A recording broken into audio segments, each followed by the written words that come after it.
नमस्कार दोस्तों, आइए देखते हैं कि कल मार्केट कैसे कामकाज कर सकती है। लेकिन उससे पहले disclaimer, video education learning purpose के लिए है। मेरी तरफ से कोई बाय सेल का रिकमेंडेशन नहीं है। कुछ भी खरीदने बेचने से पहले अपने फाइनेंशियल एडवाइजर की मदद ले लीजिएगा, क्योंकि आपको होने वाले प्रॉफिट लॉस के लिए मैं मेरा चैनल किसी भी तरह से जिम्मेवार नहीं है।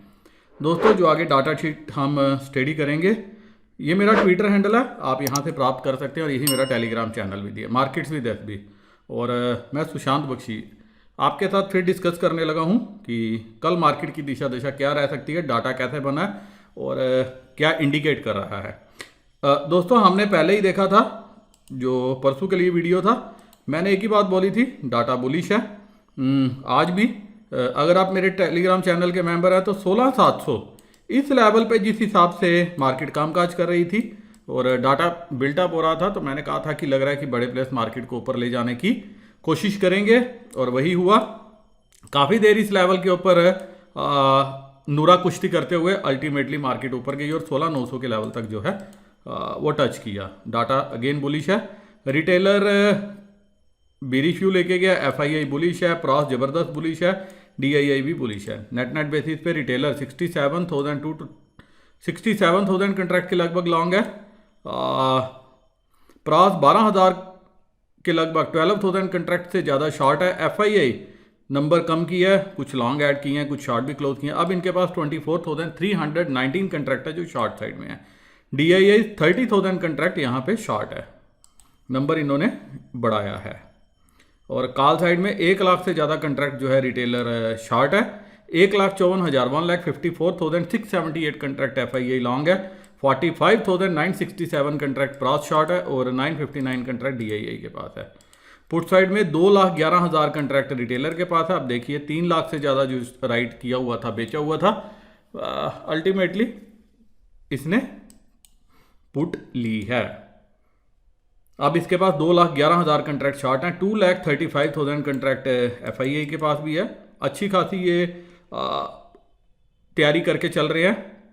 79,908 कंट्रैक्ट प्रॉस शॉर्ट है और 55,000 जो है वो डीआईआई कंट्रैक्ट जो है लॉन्ग साइड पे है। मतलब यहाँ पे रिटेलर ने पोजीशन चेंज की है और यहाँ पे भी जो है प्रॉस ने पोजीशन चेंज की है। मतलब एक्सचेंज ऑफ हैंड हुआ है, लेकिन एफआईआई ने कोई ज़्यादा एक्शन नहीं किया। आप देखिए कुछ लॉन्ग ऐड किए हैं, कुछ शॉर्ट क्लोज किए हैं और नेट बेसिस में नंबर बढ़ा है। मतलब आज इन्होंने प्रॉफिट कम बुक किया। 10,86,000 कंट्रैक्ट रिटेलर के पास है, 3,78,000 कंट्रैक्ट एफआईआई के पास है और 1,29,000 कंट्रैक्ट प्रॉस के पास जो है लॉन्ग साइड पे है। और सामने से 15,94,000 कंट्रैक्ट जो है शॉर्ट है डीआईआई। अब चलते हैं दोस्तों बाकी पैरामीटर्स के ऊपर।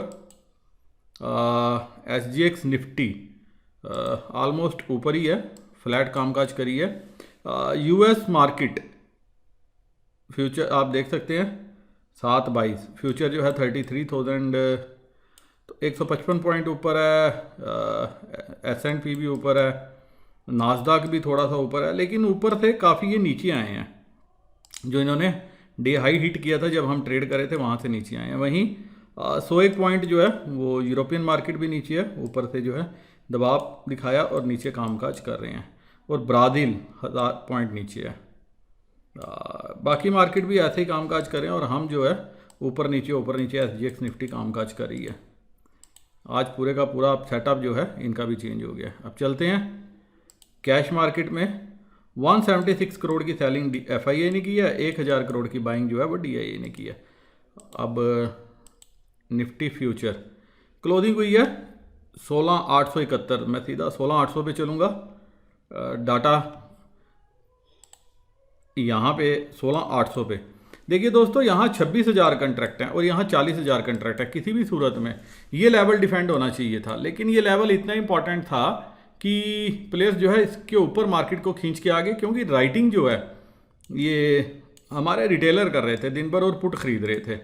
अब आप ये देखिए 16,900 पे 29,000 के 30,000 कंट्रैक्ट जुड़े हैं और 16,950 पे भी जुड़े हैं, जबकि 17,000 पे अनवाइंडिंग है। यहाँ पे तो थोड़ी बहुत प्रॉफिट बुकिंग हो गई आज, लेकिन यहाँ पे ये दिखाता है कि रिटेलर जो है वो बेरिश व्यू लेके गए हैं और यहाँ पे पुट खरीदी है। 16,800 पे अच्छा नंबर है, 16,900 पे अच्छा नंबर है, लेकिन एक ही चीज़ है 16,800 क्या ये सपोर्ट का काम करेगा? 16,800 से ज़्यादा सपोर्ट है 16,700 की। लेकिन अगर कोई डिप मिल जाता है मुझे कल ओपनिंग में 16,800 780 के आसपास, तो एक बार के लिए वो बाइंग अपॉर्चुनिटी होगी। ये देखे कि बड़े प्लेयर्स जो है वो बुलिश पोजीशन लेके गए हैं। तो टारगेट आपका क्या होगा? 16,900 17,000, क्योंकि ये जो डाटा है ये मुझे दिखा रहा है कि एक बार के लिए 16,950 के ऊपर मार्केट जानी चाहिए। और रिटेलर पुट लेके गया, तो अब देखिए 17,000 पे 6,000 कंट्रैक्ट यहाँ पे आज ऐड हुए हैं। नंबर थोड़ा बड़ा है, तो इसका मतलब यहाँ पे प्रॉस जो है ये राइटिंग करके गया है और 17,000 के ऊपर क्लियर कट मार्केट गई। तो 17,050 17,100 का लेवल बड़ी तेज़ी से ये निकालेगी, क्योंकि यहाँ फिर अच्छी खासी शॉर्ट कवरिंग अभी रेडी है। 80,000 कंट्रैक्ट हैं, 56 ये हैं, 15 ये हैं, 40 ये हैं, 25 ये हैं, 20 ये हैं, इवन 600 पे भी अभी 20,000 कंट्रैक्ट हैं। तो कोई भी डिप आता है वो बाइंग अपॉर्चुनिटी होगी। अगर आपको गैप डाउन मिले for the target of first target 16,900 होगा, और उसके बाद लाइव मार्केट पे जैसा डाटा बनेगा वैसे होगा। लेकिन मेरे को लग रहा है कि 16,950 ये लेवल जो है ऊपर की तरफ एक बार मार्केट दिखानी चाहिए डाटा को देख के। तो जो रेंज रह सकती है वो 16,700 से लेके 17,000 17,050 कल ये रह सकती है। लेकिन अगर कोई गैप अप हो जाता है 17,050 के आसपास, तो मैं दोस्तों इस गैप अप में एक बार के लिए पुट लूँगा मंथली 17,000 की, ताकि मुझे 20-30 रुपये का यहाँ पे मुनाफा मिल जाए अगर गैप अप हो जाता है 100 से 150 पॉइंट का। फ्लैट ओपनिंग में होती है तो उस केस में वेट करेंगे डिप का, या फिर वॉच करेंगे कि ऊपर कितनी जाती है। एक चीज़ का ध्यान रखना, जैसे आज आस्था आस्था आस्था मार्केट ऊपर लेके गए ना बड़े प्लेयर, ये वैसे ही लेके जाएंगे। आपको ये लगेगा अब नीचे आई तब नीचे आई, ये नीचे नहीं आएगी, ये मार्केट ऊपर जाएगी। 17,000 का लेवल जो है अभी इन साइट जो है मुझे दिख रहा है डाटा को देख के। अब बैंक निफ्टी ने भी आज अच्छा खासा एक अच्छा मूव दिखाया 35,300, ये लेवल है। क्रेडिट दो, तालियां बजाओ रिटेलर के लिए, अच्छी खासी पुट लेके गया आज भी। हर लेवल पे आपको ऊपर के लेवल पे भी पुट नजर आई। इवन सरप्राइज हो गया, 36,000 पे भी 1,600 कंट्रैक्ट ऐड हुए आज, 36,000। शायद ये पुट कुछ करिश्मा कर जाए, ऐसा रिटेलर का मानना है।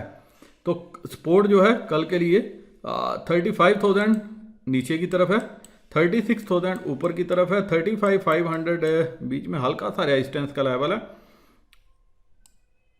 ये तो रिटेलर राइट करके गए हैं, लेकिन यहाँ पे देखिए हल्की हल्की राइटिंग है, कोई बड़ी ज़्यादा नहीं है। तो बैंक निफ्टी से ज़्यादा जो डाटा वो निफ्टी में बना हुआ है। बैंक निफ्टी ने आज एक मूव दिखाया, कल एक मूव दिखाएगी, और उसके बाद जो है अगर गैप अप हो जाती है एक बार के लिए नीचे आनी चाहिए। किस लेवल से आनी चाहिए? 35,700 35,900 इस लेवल के आसपास जाके अगर गैप अप होती है तो एक बार नीचे आनी चाहिए। लेकिन 35,000 के आसपास अगर आपको मिलती है तो एक बार के लिए आप कॉल बाय करके चल सकते हो।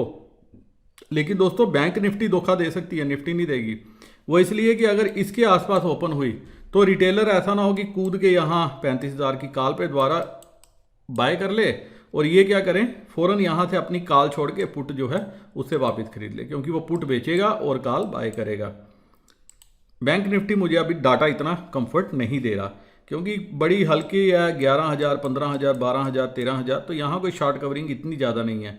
37,000 कंट्रैक्ट मात्र 35,500 पे हैं। अगर ये 70-80,000 कंट्रैक्ट होते यहाँ राइटिंग आज अच्छी हुई होती तो ये डाटा जो है कुछ और कहानी बयां करता। बट अभी के लिए इतना पावरफुल बैंक निफ्टी नहीं है। लेकिन अगर गैप अप हो जाता है कोई 300-400 पॉइंट का, 35,600 के ऊपर जाती है, तो फ़ौरन 35,500 की कॉल ले लेना।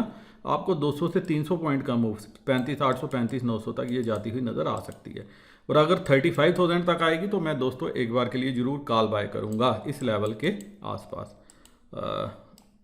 पहले 15 मिनट का एक्शन देख के। और एक्शन आज का यही दिखाता है कि अगर गैप डाउन होगा एक बार के लिए बड़े प्लेयर खींच के मार्केट को फ़ौरन ऊपर ले आएंगे। कहाँ तक लाएंगे? जो आज का हाई है वहाँ तक, 35,400 35,500 तक। पुट यहाँ पे ये इंडिकेट कर रही है कि एक बार के लिए इस पुट में भी रिटेलर को नुकसान देने की कोशिश की जाएगी, जिस हिसाब से आज रिटेलर ने 35,500 की पुट भी ली है। और सरप्राइजिंगली 36,000 की पुट की राइटिंग ये दिखाती है कि क्या मार्केट 36,000 तक रेडी है? बिल्कुल रेडी हो सकती है। कल का सेशन भी इंपॉर्टेंट हो सकता है। तो गैप डाउन के केस में बाय करेंगे, गैप अप के केस में सेल करेंगे। लेकिन बाय और सेल एक ही कंडीशन है, यूएस मार्केट के डाटा पे नज़र रखना।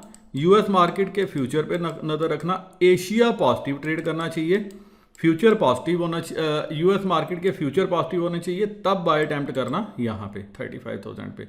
अगर आज यूएस मार्केट की नेगेटिव क्लोजिंग होती है या फ्यूचर दबाव में काम कर रहे होते हैं और एशिया दबाव में खुलता है, फिर बाय नहीं करेंगे, फिर हम जंप में पुट बाय करेंगे, थोड़ा सा विपरीत करेंगे। तो 35,000 से 36,000 की रेंज ये कल के लिए रह सकती है। फिर भी आपका कोई सवाल रहता है तो आप कमेंट सेक्शन में पूछ सकते हो, या टेलीग्राम चैनल पे प्रेजेंट है वहाँ पे भी पूछ सकते हो अगर कोई शंका रहती है आपके। और आस्ता आस्ता डाटा बुलिश फॉर्म हुआ है, अब देखते हैं कब तक बुलिश होगा, क्योंकि ये इवेंट प्ले है। आप सोच रहे होगे कि क्या डाटा सच में पॉजिटिव है, पॉजिटिव से ज़्यादा इवेंट प्ले है कि यूएस का जो वेडनेसडे को जो वहाँ पे ब्याज दरों में आएगी, उससे पहले मेरे दिमाग में ये चल रहा है कि ब्याज दरें बढ़ेंगी, नेगेटिव होगा, बॉन्ड यील्ड 2 से ऊपर पहुँच गई है, नेगेटिव होगा। तो उस नेगेटिव में हम लोग पुट खरीद के बैठ गए और बड़े प्लेयर्स क्या है अपनी कॉल में मौज मना रहे हैं। तो उसी मौज के साथ अगर आप रहना चाहते हो तो एक्शन को देखो, वॉच करो और रिटेलर की तरह मत सोचो। ब्याज दरें बढ़ने के बाद 1-2 दिनों के बाद गिरावट आएगी, नहीं आएगी तो नहीं आएगी, या मार्केट जो है ऊपर प्लेयर्स जो है खींच के ले जाएंगे। एक बार सिलसिला कंप्लीट हो जाए, पता लगे कि यूएस की बॉन्ड यील्ड कैसे रिएक्ट करेगी, और साथ में ब्याज दरों के ऊपर एक बार बढ़ने के ऊपर क्या बोला जाएगा, ये इंपॉर्टेंट है, कमेंट्री इंपॉर्टेंट है। और उसी का वेट जो है यूएस मार्केट और वर्ल्ड मार्केट कर रही हैं। बट ओवरऑल मेरा अभी जो है बायस नेगेटिव है। अपर रेंज पे फंसने से अच्छा मैं नीचे रेंज पे लेने की कोशिश करूंगा या पुट के द्वारा प्ले करने की कोशिश करूंगा, क्योंकि वो रुपया मेरे को कंफर्ट नहीं दे रहा, बॉन्ड यील्ड कंफर्ट नहीं दे रही, और सबसे ज़्यादा फैक्टर है रशिया यूक्रेन का युद्ध, उसका आने वाले समय में कमोडिटी पे क्या असर होगा, वो क्या गुल खिलाएगा वो। और जो इंडिया में पॉलिटिकल इन्वायरमेंट है और जियो पॉलिटिकल इन्वायरमेंट, अगर आप इस पे लॉन्ग टर्म व्यू लेंगे तो कह नहीं सकते, लेकिन अभी के लिए डाटा जो है शॉर्ट टर्म के लिए पॉजिटिव बिल्डअप हुआ है। तो आपको पॉजिटिव तरीके से सोच के चलोगे तो आपको प्रॉफिट देखने को मिल सकता है। मेरे वह दोस्त जो किसी भी discount broker SAS online, Upstox, किसी भी डिस्काउंट ब्रोकर के साथ अकाउंट ओपन करना चाहते हैं दोस्तों, मैंने डिस्क्रिप्शन में लिंक दिया है, लिंक को क्लिक करके आप अकाउंट ओपन कर सकते हो सके तो एक बार के लिए डिटेल्स भी मेरे साथ जरूर शेयर कर लीजिएगा। इसी के साथ ये वीडियो मैं यहीं ख़त्म करने की चाहता हूँ इजाज़त। नमस्कार, जय हिंद।